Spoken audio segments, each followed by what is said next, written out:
Hi there, it's Ken from Roof Site Visit, and today I'm going to show you how to use the blank editor tool and the details section of the app to keep track of your perimeter flashings and things like that.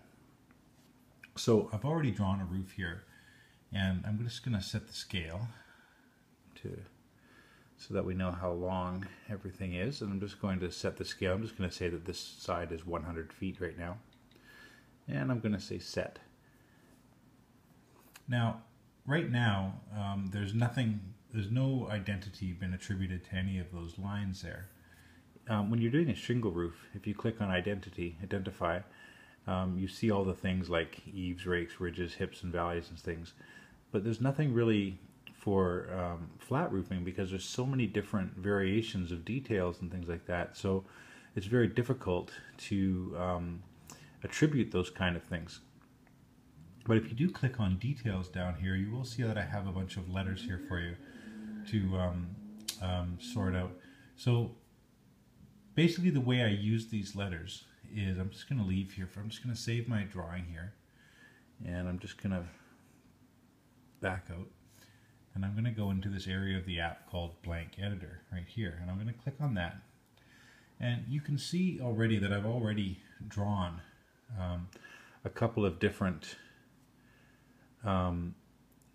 things on this drawing here. One of them is detail A and the other one is detail B. And so on detail A you see that this would be a typical kind of parapet wall with a cap flashing and a wall flashing. And detail B might just be a simple cant detail with a 9-inch flashing plus the drip edges and stuff. So again, if I wanted to have a detail C, all I would do is open that up and draw the letter C there. And let's say that C is flashing for curbs. So I'm just going to go like this, and I'm going to put maybe 6 inches here, and I'm going to put 4 inches here, and that's my detail C, and I'm going to say done. And you know, maybe I have another one here, and I have a brick chimney that has some gum lip flashing on it. So what I would typically do maybe is kind of draw myself a little fake chimney there, you know, just to give it to my look. There's my chimney, and then what I'm going to do is I'm going to change my color and change the size, and I'm going to draw a little gum lip flashing on here.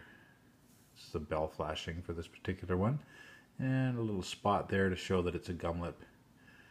And again, I'm going to go with my sizes as well, just so I have an idea that that's what's going to be on my chimney, and that's going to be detail D. And I'm going to say done. So now I've got details A, B, C, and D on this, and I'm going to go and attribute this now to my drawing. So I'm going to save this, and I'm going to go back, and I'm going to go to my draw roof here, and I'm going to zoom back down to my roof here. Now what I'm going to do is I'm going to pretend that there's like a large cooling unit on here. So what I'm going to do is I'm going to add an opening for a large cooling unit right here.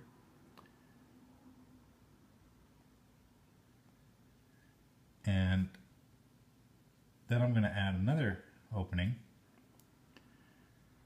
and this is just going to be for a brick chimney.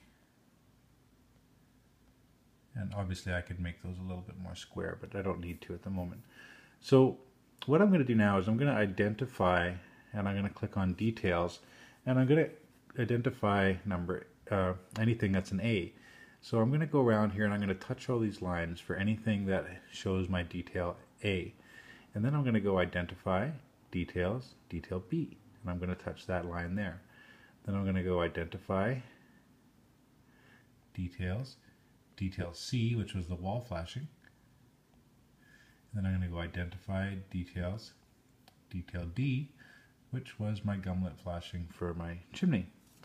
So not only can you see that each one of these lines has, I'm going to increase the text size here so you can see a little bit better, but every one of these lines now has a letter given to it. So you can see all the letter A's, the letter B, the letter C, the letter D. So when you're referencing your drawing later on, and I'm just going to shrink my text size again so it looks a bit more normal. Oh, I got a little bug, it seems, where the letters vanish on the opening for some reason, but we'll get that sorted. Anyways, but you can see here how I have all my letters A, B, C, and D. And that's how, as an estimator, what I would do is I would print my blank editor page, and when I'm sitting down doing my estimate and figuring out my flashings and things, then I can reference that page and know, okay, well, when I go to my report, I can say, okay, well, detail A has 208 feet, detail B is 100 feet, detail C is 47 feet, and detail D is 30 feet. So when I'm sitting there figuring out my estimate, I know exactly how much of each size of flashing that I'm going to be putting into my estimate. That's about it for this portion. If you have any questions, please feel free to visit my site at www.roofsitevisit.com and check out the tutorials there, and we'll see you in the next one. Thank you.